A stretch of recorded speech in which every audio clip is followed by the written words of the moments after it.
Hello everyone. देखिए, आज मैं बहुत ही अहम जानकारी आपको देने जा रहा हूँ। इसमें मैंने बहुत सारे टीचरों से भी कई बार बात होती है, हमारे ग्रुप में भी काफ़ी टीचर हैं। तो इंग्लिश टीचर से हमारी जब बातचीत होती है तो काफ़ी टीचर हमें ऐसे मिले कि वो भी उनका जवाब नहीं दे पाए। मीन्स उनको भी ये नहीं पता है कि डी लिखा हुआ है तो इसको हेड भी माना जा सकता है कि नहीं, ऐसे लिखा हुआ है तो हैज़ भी माना जा सकता है कि नहीं। तो हमने यही बात आज आपको क्लियर कर रहा हूँ मैं, इसका बिल्कुल कंप्लीटली ऑपरेशन कर रहा हूँ शॉर्ट फॉर्म्स का। तो आप ध्यान दीजिए, यहाँ थोड़ी देर के लिए, ज़्यादा लंबी वीडियो नहीं बनेगी। थोड़ी देर में आपको वो महत्वपूर्ण बातें मैं ये बताऊँगा आपको कि मान लीजिए वी एपोस्ट्रोफे और डी लिखा हुआ है तो हम इसको वी हैड पढ़ें या वी वुड पढ़ें। तो मोस्टली इसमें कंफ्यूज रहते हैं और अधिकतर इसमें वुड पढ़ते हैं। अब ऐसे ही मान लीजिए एपोस्ट्रोफे लगा के ऐसे लिखा हो तो मोस्टली उसको इज पढ़ते हैं, जबकि ये हैज़ भी हो सकता है। मैं आपको एग्जांपल दे के बताऊंगा कि किस प्रकार ये हैज़ भी हो सकता है और डी लिखा हुआ हैड कहाँ पे होता है, कब हमने इसको हैड मानना चाहिए और कब वुड मानना चाहिए। तो आइए शुरू करते हैं। वी ऑफन यूज, देखिए we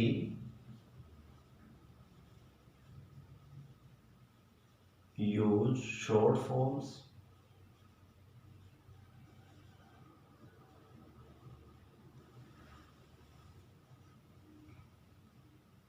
we often use short forms. We call these short forms contractions.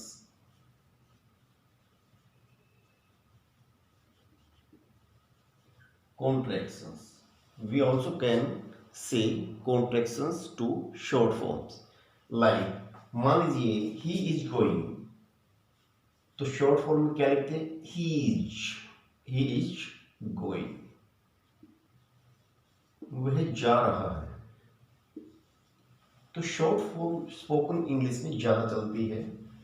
They are working, they are working, like this. और इसका मतलब क्या होता है? एपोस्ट्रोफी मिसिंग वर्ड को शो करता है। जहां पे जो वर्ड मिस है उसके लिए एपोस्ट्रोफी लगाते हैं। मान लीजिए डू नोट है, डू नोट, तो हम इसको कैसे लिखते हैं? शॉर्ट फॉर्म करके डोंट।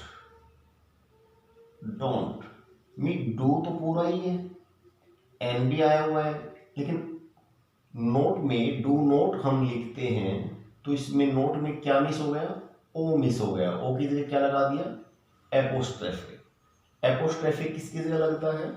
जो भी वर्ड मिस होता है उसकी जगह एपोस्ट्रोफी लगाते हैं। तो टी। अब मान लीजिए हैडंट, हैड नोट, तो हैडंट लिखेंगे तो क्या मिस था? ओ मिस था। मान लीजिए सी इज, सी इज, तो क्या बनेगा? सीज। आई के लिए क्या लगा दिया? एपोस्ट्रोफी। दे आर,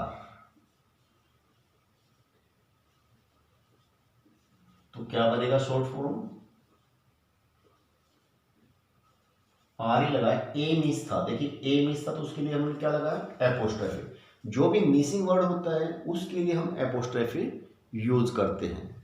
तो ये आपको क्लियर हो गया होगा। अब मैं कुछ वर्ड्स आपको लिख के अभी समझा रहा हूँ, उनकी शॉर्ट फॉर्म यहाँ साथ के साथ लिख दूंगा। ऐसे साथ के साथ लिखूंगा बहुत टाइम लग जाएगा, तो मैं एक बार लिख देता हूँ ताकि वीडियो लंबी ना बने। मैजिक। ये शॉर्ट फॉर्म बहुत ज़्यादा चलती है, जैसे आई एम, तो आई ए आपका मिस है तो इसकी जगह क्या लगा दिया? Apostrophe I am. I am. He is, he is, she is, he has, she has.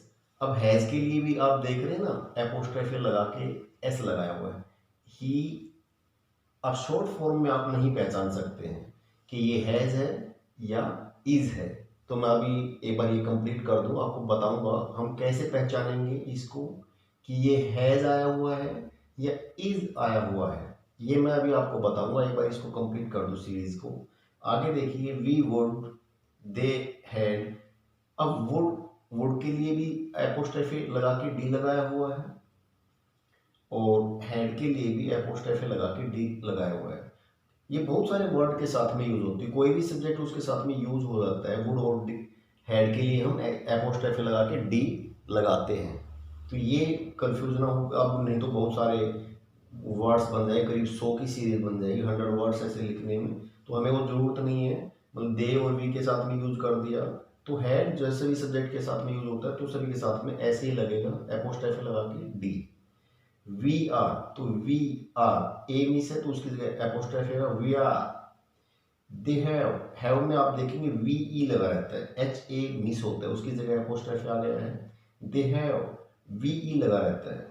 C C UL तो डोंट। अब नेगेटिव वाले देखिए, शॉर्ट फॉर्म्स ऑफ नेगेटिव्स। अब आपने देख लिया हैज और हैड का मेन पॉइंट है इसमें, बाकी तो इजी है। एपोस्ट्रोफी लगाया है, उसका जो मिसिंग वर्ड है उसकी जगह एपोस्ट्रोफी लगाते हैं और बाकी का हिस्सा लिख देते हैं, वो इजी है। लेकिन हैज़ और हैड को कैसे पहचाने, मेन बात ये है, वो मैं भी एंड में आपको बताऊंगा। यहाँ पे देखिए, अब नेगेटिव बनाएंगे तो क्या करेंगे, इसमें नोट में जो ओ है ये मिस रहता है, डोंट, डू नोट। तो डू तो हमने इसमें लिख दिया, इसका एन भी लिख दिया है, क्या मिस है, ओ। ओ की जगह क्या लगा दिया, एपोस्ट्रोफी। तो जितने भी वर्ड बनेंगे, doesn't, didn't, hadn't, wouldn't, like this, तो बहुत सारे जो इसमें नोट लगेगा ऐसे लगेगा। नोट कंप्लीट नहीं लिखना है, ओ मिस रहेगा, उसकी जगह अपने एपोस्ट्रोफी लगा देना है और वर्ड वो कंप्लीट हो जाएगा। आगे देखिए, लेटर, ये जो एस लगा होता है, देखो एस यहाँ भी लगा हुआ है और एस यहाँ भी लगा हुआ है, लेकिन लेट के साथ में ये इस प्रकार एपोस्ट्रोफी लगा के एस लगा होगा, इसका मतलब है अस। तो हर जगह एपोस्ट्रोफी लगा के एस लगाएं, इसका मतलब ये नहीं होता है इज या हैज, इसका मतलब एस भी, अस भी होता है। ये देखिए, short forms of question words, question words के साथ में भी आप शॉर्ट फॉर्म लगा सकते हैं, जैसे इज, एम, आर, वॉज, वर, वो सभी इसके साथ में लगती हैं। जैसे हु इज इस प्रकार से, हैज भी इसी प्रकार से लगेगा, हु हैज तो इसी प्रकार से एस उसमें भी लगेगा, हु के साथ में इसी प्रकार से लगेगा एस, तो हु हैज हो जाएगा। अब इसी प्रकार हु वुड, तो हु और एपोस्ट्रोफी लगा के डी जैसे यहाँ पे लगाया गया था, इसी प्रकार आगे क्वेश्चन वर्ड्स में भी इसी प्रकार से एस या एस लगते हैं, एपोस्ट्रोफी लगा के डी। हैड है तो वुड है तो डी लगा दिया। लेकिन आपने देखना है हैड कम माने और वुड कम माने, ये देखना है। बाकी क्वेश्चन वर्ड में भी लगता है। Short forms with there, here, this और दैट के साथ में दैट इज, दैट और एपोस्ट्रोफी लगा के एस, तो that is, there is, here is, इनके साथ में भी ये जो है शॉर्ट फॉर्म इनको भी बनाया जाता है। बहुत सारी बन जाएंगी, करीब 100 हो जाएंगी, तो हमने वो इतना देखने की जरूरत नहीं है, बस मैंने आप मेन बात आपको बताई दी है, समझ में आ गई होगी आपके। भाई देयर इज तो क्या लिखेंगे, ऐसे लिख देंगे बस। इसी प्रकार से हेयर लिखना हो तो उस पर वुड लिखना हो या हेड लिखना हो तो उसी प्रकार से एपोस्ट्रोफी लगाया और डी लगना है। हेडन लिखना है, हेड के साथ में एन लग जाएगा और ओ की जगह मिस रहेगी, उसकी जगह एपोस्ट्रोफी आ जाएगा, टी लगा देंगे। इसी प्रकार से नोट जैसे हमने अभी बनाया है उसी प्रकार से उसमें भी लगेगा। अब आइए मेन पॉइंट जो अभी आप इंतजार कर रहे थे काफ़ी देर से, और ये तो वीडियो जो है ना, जो आपके कोई टीचर वगैरह हैं उनको भी आप शेयर कीजिए, क्योंकि बहुत सारे टीचर्स को ये बात नहीं पता होता है। हमें पता है इस बात का कि बहुत सारे टीचर्स को इस बात का नहीं पता है, आई नो वेरी वेल, क्योंकि हमारा भी जो डिस्कशन होता है टीचरों के साथ तो उनको नहीं पता इस चीज़ का। जो आपके ग्रुप में कोई टीचर वगैरह हैं तो आप उनको भी बताइए और या वीडियो को शेयर कर दीजिए कोई आपकी जानकारी में है तो। अब मैं बताता हूँ, देखिए कब हम पहचानेंगे कि ये हेड है। अब मान लीजिए he is going to school, वह स्कूल जा रहा है। अब मान लीजिए इसका शॉर्ट फॉर्म हम करेंगे तो क्या लिखेंगे, he is going to school. अब हमने मान लीजिए आपकी कहीं रीडिंग कर रहे हैं, चैप्टर रीडिंग कर रहे हैं, कुछ भी रीडिंग कर रहे हैं, वहां पे लिखा हुआ है,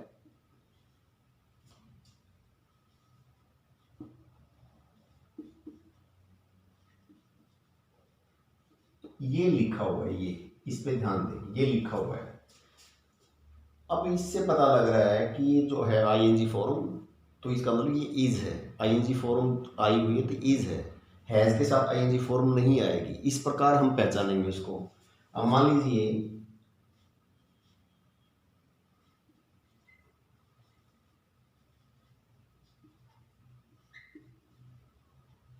ये लिखा हो कहीं पे, तो इसको इज ना पढ़े, क्योंकि यहाँ पे गोन आया हुआ है। गोन वर्ब की थर्ड फॉर्म है, परफेक्ट टेंस है ये, और परफेक्ट टेंस में ही वर्ब की थर्ड फॉर्म आती है। तो ये थर्ड फॉर्म ही बता रही है कि इज नहीं है, ये हैज है। तो इसको यहाँ पे हैज पढ़िए, he has gone to school, right. इसी प्रकार से अब मान लीजिए ही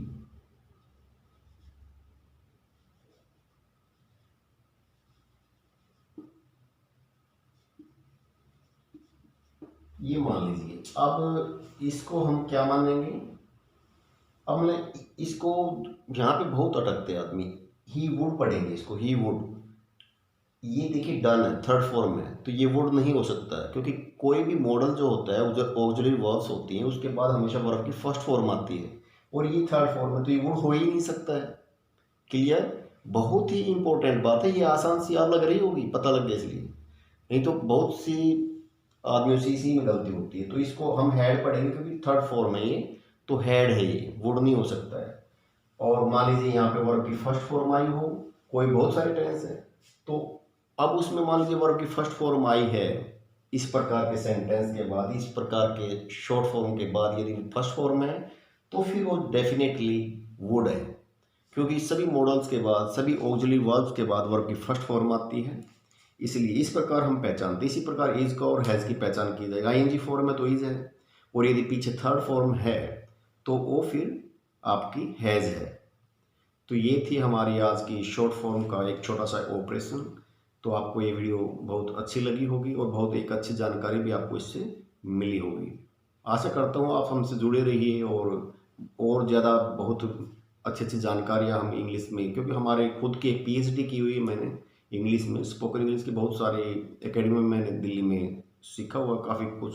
नई नई जानकारी, मेरी खुद की रिसर्च काफ़ी है इंग्लिश को लेकर के। तो हमसे जुड़े रहिए और नई नई चीज़ें सीखते रहिए। Thank you very much.